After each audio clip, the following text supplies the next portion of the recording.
Hey guys, and welcome back to the internet. So, I was pleasantly surprised by the response I got from yesterday's video. It seemed like there was a lot of people very surprised at the way I look, particularly about how long my hair is. Now, my voice hasn't really changed as my hair's gotten longer, but here's a picture of me 5 years ago if it makes you feel any better. Also, yes, I'm a pretty big metalhead. I listen to a lot of different kinds of music, but I could understand my appearance giving off a metalhead vibe. And yeah, I got these two guitars back here, but that's not all I've got. I'm pretty average with guitar. I'm more of a drummer. So here's what the rest of the room looks like.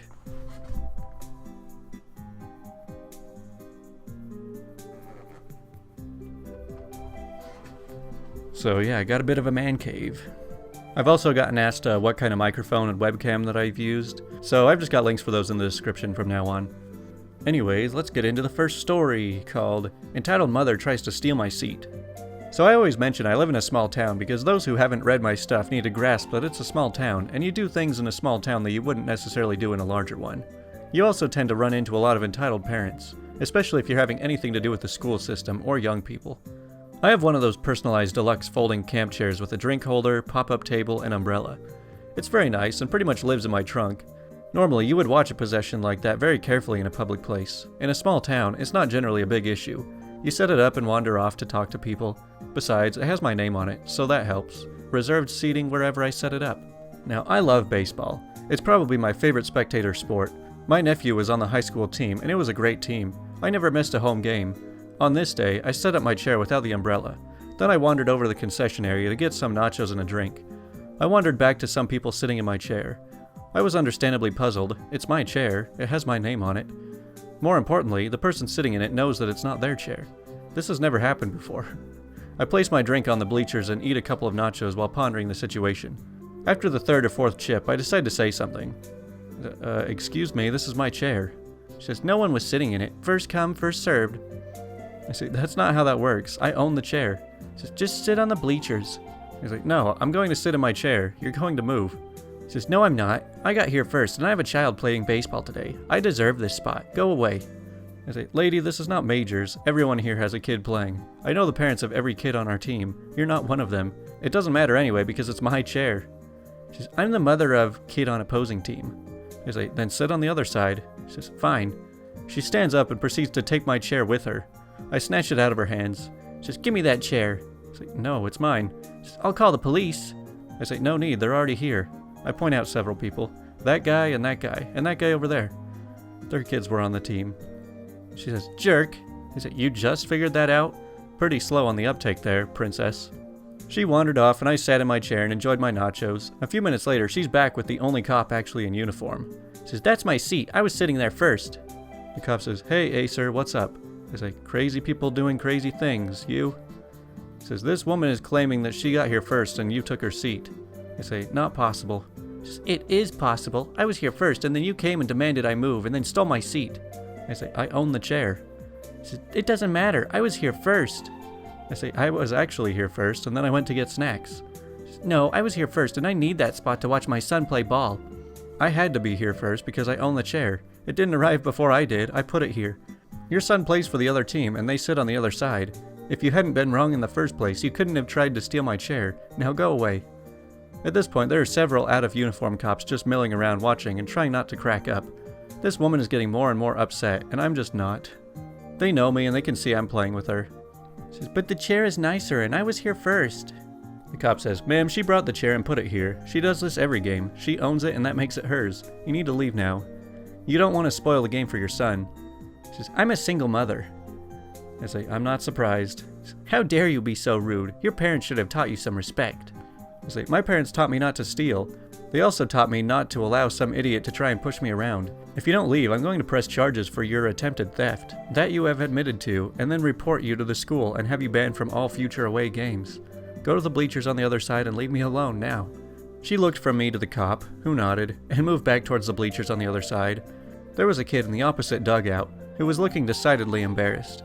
This woman glared at me all through the game. It was a great game. Man, so many of these entitled parents just seem like, overgrown children. Like, does she just think that everything is public property? Alright, let's move on to, put that toy back, you're too old to be buying toys. So this happened during my lunch break earlier. I collect Hot Wheels and Matchbox cars. For other collectors, you guys already know what it feels like to get dirty looks and comments from other shoppers. So I was at Toys R Us during my lunch break looking at some new arrivals. I saw that Matchbox had just received a fresh case, so I headed over to check them out. As I was checking them out, I hear a woman yelling. I look over and see that she was yelling at her sons. "You shouldn't be looking at toys anymore. You're grown-ups, and grown-ups don't play with toys." Upon hearing this, I shake my head. Apparently she notices this and turns her attention to me. I had my hands in a Dodge Ram flatbed and a Jeep Cherokee. She says, "Put those back." I ignore her at first. She says, "I said put those back." I say, "What? No, I'm buying." She says, "You shouldn't be playing with toys anymore. You're setting a bad example for kids because they don't want to grow up." I say, "I'm here minding my own business, okay? Leave me alone." She scoffs and leaves. I made my choice and head towards the counter. I notice the woman again at the line. I don't look in her direction since I don't want any more trouble. As I was paying, she scoffs and says, "Some people just don't grow up." I reply by saying, "I can afford my hobby and it's none of your business what I do." I leave and I hope to never see her again. And just for clarification, Toys R Us is still operating here in the Philippines. Too bad it's not in the USA. Yeah, how dare you have any hobbies while being an adult? Don't you know being a grown-up is all just about being bored all the time? It's kind of funny, honestly. Ever since I've been an adult, I've kind of just been like going back and buying all the things I always wanted as a kid but could never afford back then. It's like, once you have the freedom of being an adult, you get to be the kid that you always wanted to be. Alright, so next we got Super Entitled Cali Beach Parasites. So I was at the beach recently and took my full setup.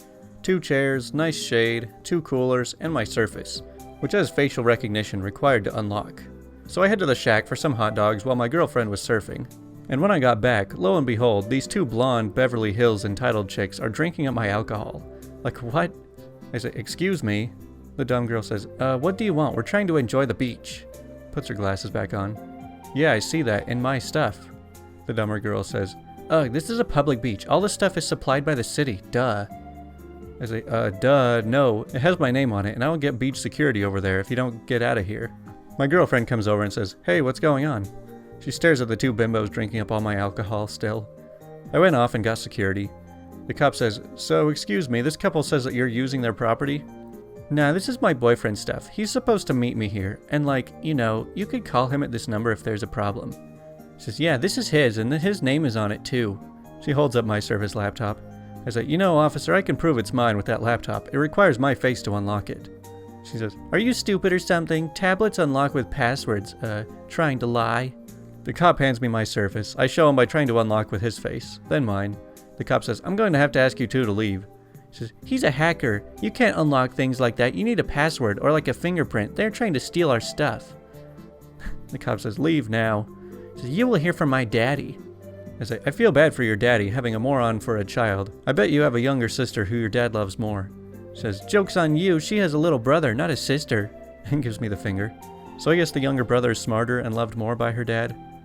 Wow, I've heard about these sort of stereotypical Californians in movies, but I've never heard of an encounter with one in real life. This is what happens when rich people don't raise their kids. They just pay them to raise themselves. Now we've got, my husband outranks yours. So my first husband was a Marine. On base, there's a commissary. It's just a huge grocery store, and only military and their families can shop there. Prices are lower than the store in town, and you don't pay tax. Every service member gets paid the same day. I learned to wait a couple of days before I went shopping, but there were some days where we were out of everything and I had to go on payday. The lines got ridiculously long, curving around the entire store. One day, some woman started pushing her way to the front of the line, loudly bragging that her husband was Master Sergeant and outranked all of ours, so she deserved to go first. Then a woman at the back came up and started telling her off. This was almost 10 years ago, so I don't remember the exact dialogue, but she was basically reaming her for wearing her husband's rank, saying that her husband earned that rank, not her, and she wasn't entitled to anything. Furthermore, the grocery store lines had nothing to do with the rank, and even if her husband was there, she'd still have to wait. Woman came back with, "I don't know who you think you are, but my husband can destroy your husband's life. Don't mess with me." Number 2 says, "Oh, you mean a Master Surgeon outranks the base general? I'll let my husband know that he has a new boss. What's your husband's name?" Number 1 kinda went pale and just walked to the back of the line. See, military members are responsible for their behavior of their families, and her husband could have faced disciplinary action. She knew this, but didn't expect anyone to question a Master Surgeon's wife. It cracked me up. A lot of wives get a hard-on for flaunting their husband's ranks, thinking it made them better than everyone else. Watching her get put in her place made my day. Oh man, just imagine if the general public had some sort of ranking system. Or even like, imagine if there was like a grocery store for only YouTubers, and then you have people coming in and be like, hey guys, I have over 100,000 subscribers, so I get to go to the front of the line. I just think it's crazy that there's people out there that go into a situation knowing that they're going to try and use some sort of outside source of an excuse to try and get special privileges somewhere. Whenever it comes to these stories of these entitled parents coming in and being like, well, I'm the mother of 10 kids, therefore I suffer more and I should deserve more. Like, do you think they just play that card everywhere they go? Like, every time you walk into some kind of shop, you just have to try and pull that card first. And it's like, well, I guess that didn't work. I guess I'll have to pay this time. Man, I really hope that doesn't work very often. Alright, now for the big story. We got ex-girlfriend wouldn't let me break the lease, so I walked in on her with her new boyfriend. So just a quick note to head off a distraction from the last time I posted. I live in a big, expensive city in California. It's quite common for multiple people to live in a studio or one bedroom. Or people to share a room even if they're not dating, and so on. Basically, it makes rent more affordable. And we're pretty good at putting up room dividers, or sheets if you want to make a sleeping area, and so on. Okay, now onto the fun. So this happened about 10 years ago. I was dating this girl for a while, and things were going pretty well. Both of the leases on our separate apartments were coming up for renewal, and we decided to get a place together, so our relationship would go to the next level, and we'd also save a good bit of money. At the time, I could really see myself with this girl. So we sign a year lease on a new place, and for the first 4 months or so, things are great. Then our relationship starts to fall apart. Not assigning blame here, you know how it is. It just didn't work out. The bummer though, was she started to get pretty nasty to me, and after a few really ugly fights, I decided to move out in a hurry. I got a cheap place across town and moved out on a Saturday because I just couldn't bear it anymore. So after about a week, I cool off enough to call her and ask her to get a new roommate and take me off the lease. She says, no, I don't have time to get a new roomie, and I can't afford the place alone. So for the next 2 weeks, I find 2 mutual friends willing to move in. She rejects them for stupid reasons and hasn't lifted a finger to find a suitable roommate. It dawns on me that she intends to live in this place alone for the next 8 months while I pay half of the rent and half of the utilities. No way. At this point I'm pissed. I'm now paying 2 leases and utilities and so on. I got some money in the bank so I'm not in danger, but I can't afford to do this for long. And it just isn't reasonable. I had found out during our week without contact that she had already started dating another guy. I know this is super quick, a few days from our breakup, but I have no evidence that she ever cheated, so no big deal. However, I did know that my ex was insatiable, and we had sex every morning we were together like clockwork. She had to get out of the house to make work by about 8:45 a.m., so we had sex at about 7:45 a.m. or so every morning. Our relationship had its positive aspects, and her being really into and amazingly good at it was one of the good parts. So anyway, I hatched a plan to get out of the lease. So the next morning I get to our old place at about 7:45, and waited my truck until about 7:50, figuring I knew her well enough to know it was good timing. Our place was a studio, and the bed, our old bed, was across from the front door, and to the right was a little kitchen and dining area. So I turned the key and opened the door as fast as possible, and I was not disappointed. My ex was riding this guy, and I make eye contact with him. I'll never forget the look of shock, maybe mixed with shame on his face. She rolls off him and pulls the covers up over them. They're both naked. Don't mind me, I say, as I go to the cupboard, get some of the Lucky Charms that I bought that's still in there. I pour a bowl, add some milk, and start chowing down, ignoring them. The dude can't move because his clothes aren't nearby. My ex is like, get out of here. And I say, I'm still on this lease, this is my place, but you go ahead, don't let me interrupt you. She starts screaming at me, curses me out, throws a couple of shoes at me, and misses, and basically has a meltdown from the bed while I calmly eat my cereal for about 15 minutes. And I say, oh, well, you'll look at the time, I gotta get to work. The dude didn't move an inch or open his mouth. The next day, I open the door at 7:40 this time. Her and her new boy are awake and dressed. I say, oh, good morning, I have bagels, with a totally fake, cheery smile. I put the bag of bagels and cream cheese on the counter and say, I'm just gonna get a shower real quick. She is calmer this time, but starts swearing. She's gone when I get out of the shower, so I make a bagel and head out myself. I show up again at about 8 p.m. with some Chipotle. They are sitting on the bed watching TV. I sit at the counter on a bar stool, start tearing into my burrito, and start chatting like I'm their best friend. So what are we watching tonight? Oh, awesome, I haven't seen that show in years, cool. I stay for about 30 minutes, eating my burrito, and then asking the guy stupid questions, just being super annoying. I recognize him from our friend group, but honestly I didn't know his name. He seems super nervous and doesn't say much. My ex is really pissed and is fuming. The third morning I show up at 7:45 a.m. They aren't there. I take a shower, eat some cereal, and leave a polite note about how I'm sorry I missed them, and I'll see them tonight. That day at work, I got a bunch of faxes from my ex requesting my signature on a new lease on the apartment, as well as signatures canceling our power, water, cable, and internet bills. I really enjoyed signing all those and faxing them back. I never saw or heard from either of them again. Hey, good for you, man. Don't be paying for other people's stuff. So the question of the day today is, what became so popular at your school that teachers had to ban it? Oh, we're getting back into old memories now. Capri Suns. Kids were too stupid to figure out how to get the straws in, and teacher got tired of helping everyone. Capri Suns, really?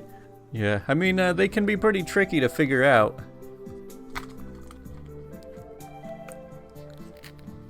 When I was younger, we played this game where you draw a circle on your hand, and other people would try to draw a line inside of it.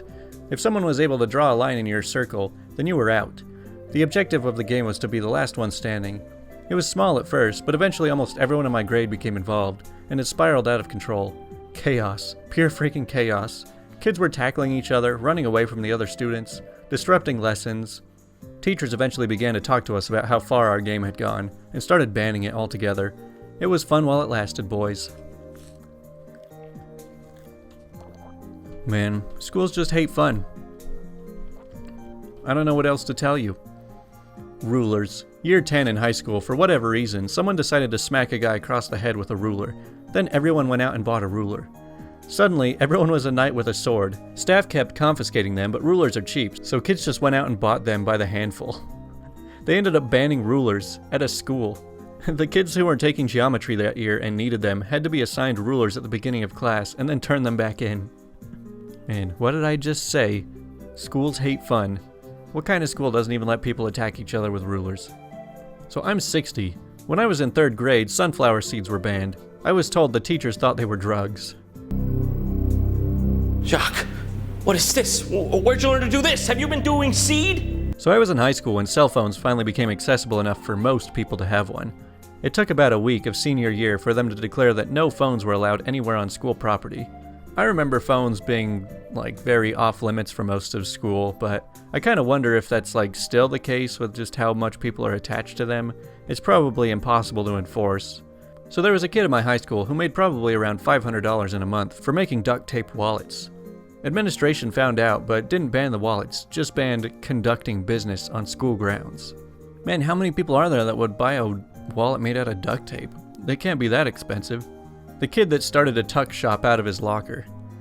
So he went to wholesalers, bought some stuff, sold it, and then used the profits to buy more. Repeat and repeat until he's now staffing a child guard to stop shoplifting, and renting other people's lockers for stock overflow. Our classroom just became kids queuing to buy sweets and energy drinks. Sometimes a line so long, in 15 minutes he couldn't get everyone waiting served. Then, bam, banned. No selling anything on school property. Pretty much just aimed at this kid. Dude ended up stabbing someone, got expelled, no idea where he is now, but I think his shop getting banned and being replaced with an overpriced healthy staff-run tuck shop squashed his entrepreneurial spirit. Man, that's a real shame. I mean, schools aren't going to teach you to be entrepreneurial, but I didn't think that they should, discourage it. It is kind of funny to think about somebody actually, running a full-on business out of their locker, though. Camo colors.